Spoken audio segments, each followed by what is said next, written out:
everyone. This is your girl Crystal from the Crystal Beauty Show.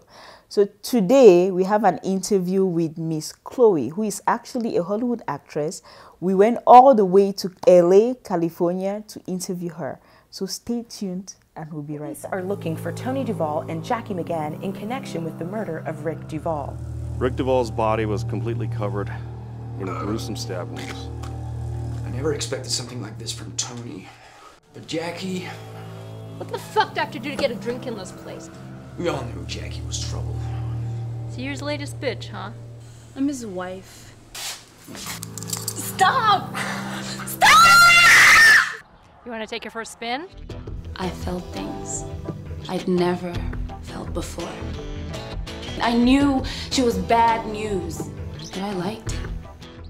You're not a fucking dyke. You're my fucking wife! Well, maybe I don't want to be your wife. You touch her again and I'll fucking kill you.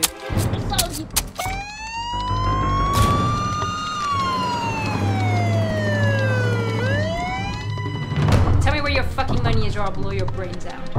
Why did you even kill him? He said nothing to us! Going to the cops.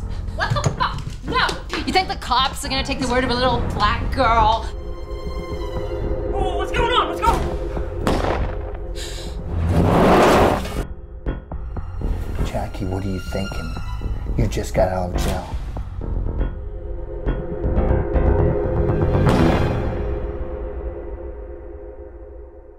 Chloe, thank you so much for granting us this interview. How are you doing? I'm good, Crystal. Thanks so much. I know. Yeah. You're looking beautiful, by the way. Oh, thanks. I was thinking the same about you. Thanks. I guess today's Green Day. Yes, it is. Somebody might think we actually planned this, but we did not. I know. All right, so tell us a little bit about your recent movie. Sure. Devil's Cove. The recent movie Devil's Cove is it's a psychological thriller crossroad movie, murder story about two girls in a lesbian relationship who murder Tony, the main character. They murder her husband, who's abusive, and pretty much go on the run. And then it's sort of then the Jackie character I play turns out to be somewhat of a psycho and kills men left, right, and center, whereas the Tony character, who sort of was just trying to get away from her abusive husband, suddenly finds herself in another crazy relationship and doesn't know how to get out of this one. So it's kind of it's a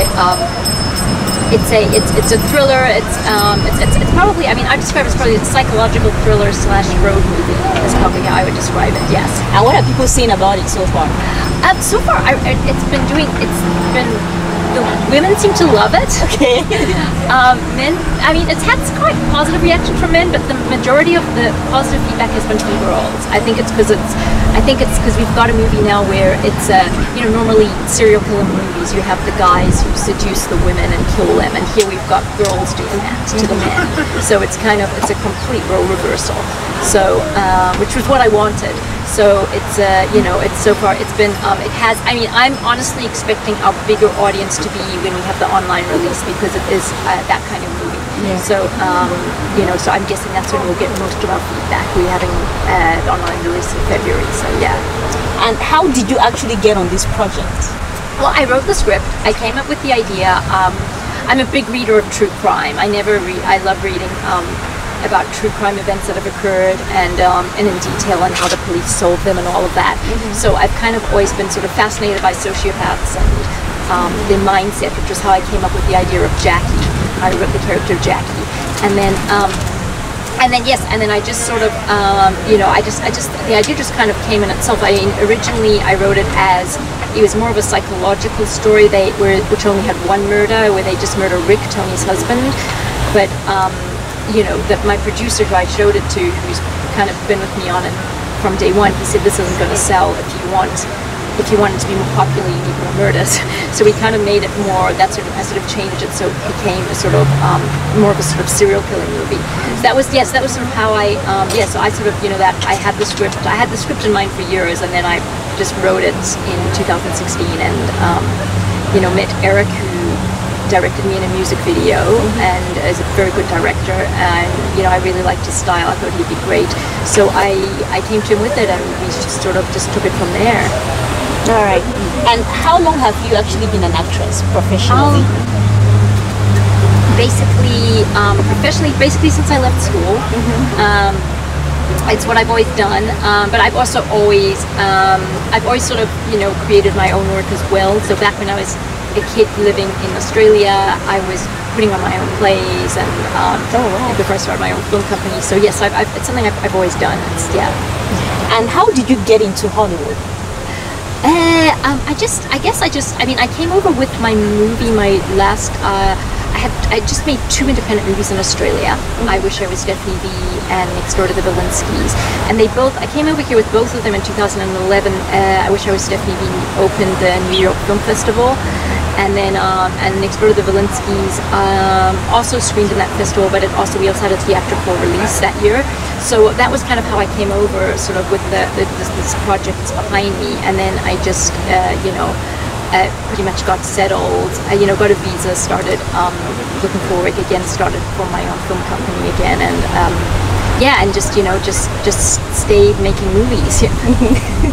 So actually, most of our audiences are African, and a lot of them have this idea of Hollywood. They just they see it in movies, but they don't really know what the experience is, and a lot of them actually dream of getting to Hollywood. So how easy or difficult is it to make it in Hollywood?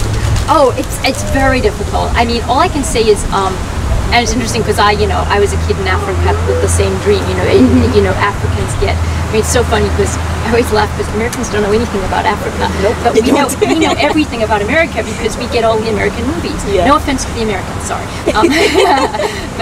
but it's hilarious. So it's it's a joke I always have with my American friends. So, but yeah, so.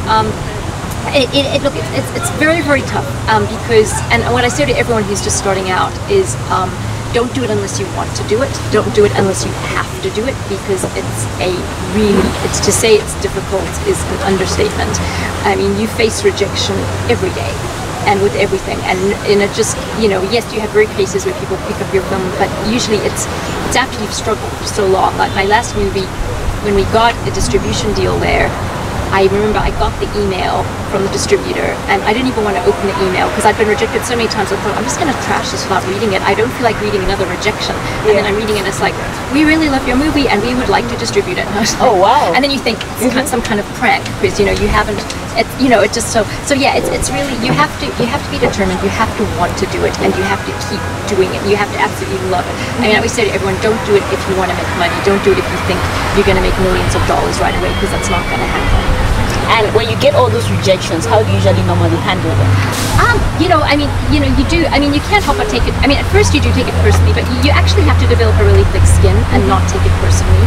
And what I do is I usually make friends with the person. I usually talk to the person who. So, like for example, the one guy, one company just auctioned one of my scripts. They are a company called YDI Productions. They've done a lot of good stuff. They did the Academy Award-winning movie Monster with Charlize Theron.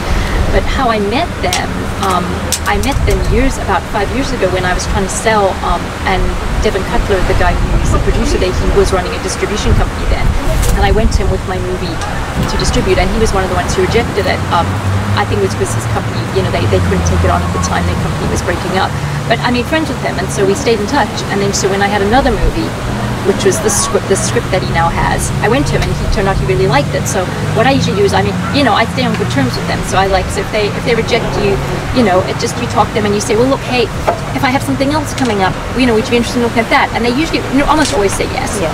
And then you do, and you just stay in touch with them, and that's kind of just how I deal with it. Yeah. All right.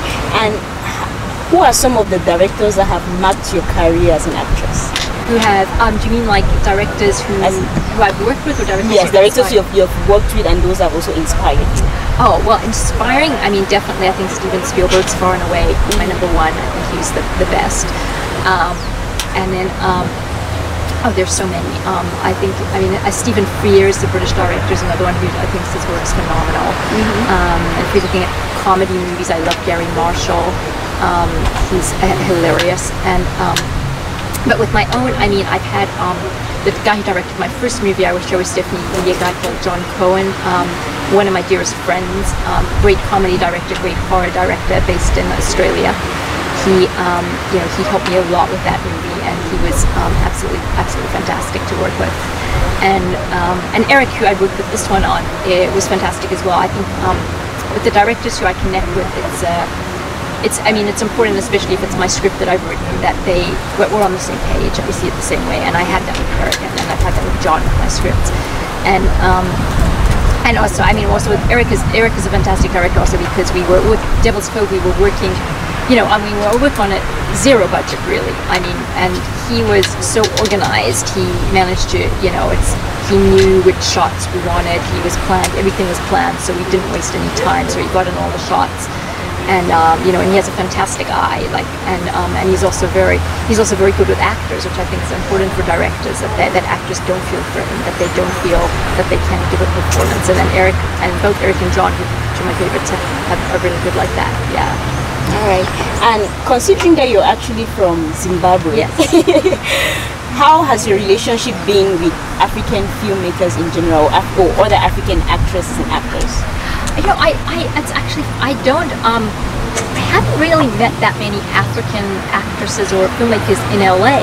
Okay. In Australia, I had the funniest experience where when I had my theater company there, I put on a play, and it was set in Zimbabwe, and this was in Perth, where there are very, very few Africans. And so I can remember putting up signs at universities and theaters asking for Africans, who are interested in being in a play.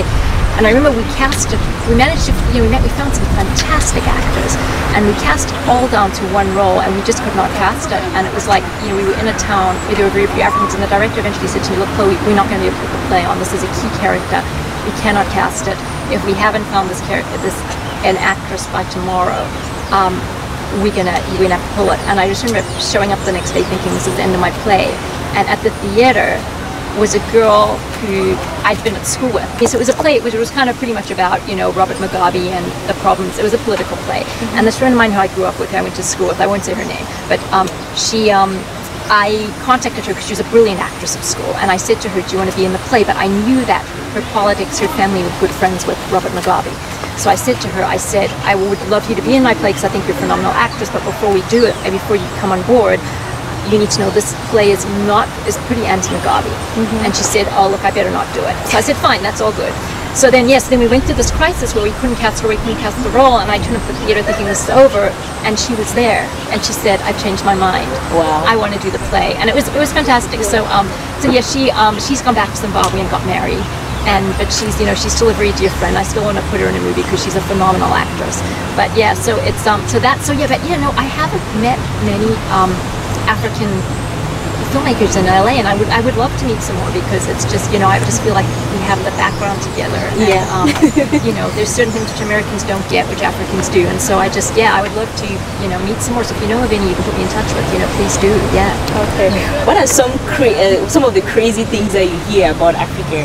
Considering that you're from Africa, and how do you react to them? This was the funniest. Was I had a job interview once, and I showed up. And I had to go. It was I was teaching drama at a university, and they very particular about security and all of that. So I had to go get my fingerprints. So I'm waiting, and to get to be called to get my fingerprints and all of that, and it's taking forever. And I'm like, what is going on? And eventually, the head of security comes. She calls me. She says, Ms. Traicos. I said, yes. She said, we have a problem. Your country of birth does not exist. And I said, excuse me? And I said, she said, yes. I said, Zimbabwe. I said, okay, well, maybe your system's outdated. Maybe you've got it listed under Rhodesia. Look up Rhodesia. Nothing under Rhodesia. Nothing under Zimbabwe. So she called me in. She showed me the computer, and it was like, yes, they had Zambia, but they didn't have Zimbabwe. And I was like, I promise you this country exists. I can't look up. And I said to her, you need to update your system. And she said, oh, this isn't our system. This comes direct from the FBI. And I'm going, wow.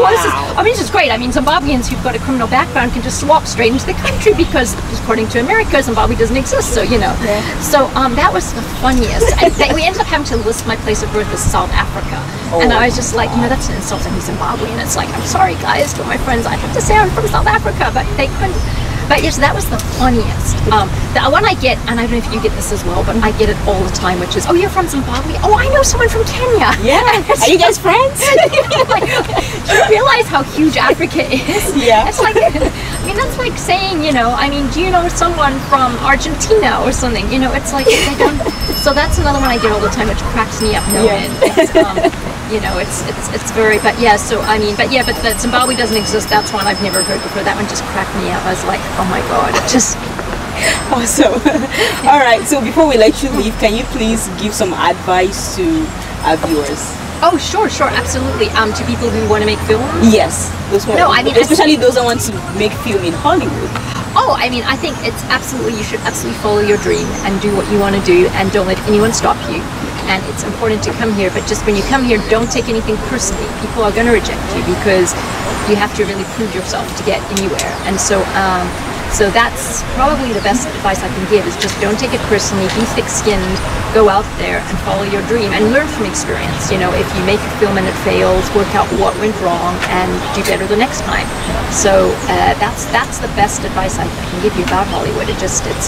Oh, and also don't believe anything anyone says. It's people will tell you, the number of meetings I've gone to where they've said, oh, we love your film, we'll fund your film, and I show up for a meeting and they're like, actually, we don't think this is for us. That has happened to me so many times, it's a joke. So it you can't depend on anyone. That's another thing to keep in mind. Yeah. All right. Well, thank you so much for your Crystal. time. It was lovely. fun. I really enjoyed that. Yes. Yeah. The next time I'm here, hopefully you have another project that we can talk about. Absolutely. And I'm serious. Yes. So if you know of any Africans here, I would love to meet up with them. Yes. I will give you some contacts. I know you. Yeah. That would be great. No, so lovely to meet you. And I love what you're doing. I think it's a great idea.